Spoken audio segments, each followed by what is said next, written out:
से हूँ और मैं जिस गांव से आता हूँ उसे विलेज ऑफ अनमैरिड पीपल कहते हैं। गूगल करेंगे आप लोग, विकीपीडिया में भी उसका नाम मिलेगा।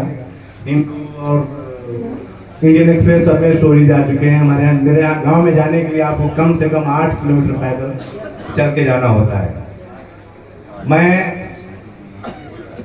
बनारस हिंदू यूनिवर्सिटी से मैंने इंग्लिश ऑनर्स से ग्रेजुएशन किया है। फिर मैं नेशनल म्यूजियम है दिल्ली में जनपद, वहाँ से मैंने मास्टर्स पूरा नहीं कर पाया और बहुत सारे संस्थाओं में CSDS नाना मूवमेंट में भी मैं वॉलंटियरली काम कर रहा था।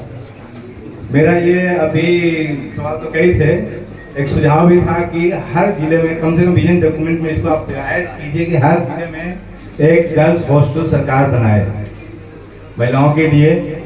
बहुत सबके लिए छात्रावास बने हुए हैं, दलित छात्रावास हैं के लिए और कॉलेजेस के हैं, लेकिन जिलाओं में अभी भी गर्ल्स हॉस्टल्स नहीं है, जिसको कि मुझे लगता है कि विजन डॉक्यूमेंट में ऐड होना चाहिए। इस तरह का होगा तो मेरा सवाल है कि जो आप महिलाओं को 30% आरक्षण देने की बात कर रहे हैं, 30% सीट या ऐसे कुछ, तो क्या वो सामान्य यूं ही है कि उसमें कैटेगरी है कास्ट की, किस कास्ट से किस वर्ग से कितने %, उसमें कोटा विदिन कोटा का कोई फ्रेम है आपके पास, फ्रेमवर्क या जनरल है?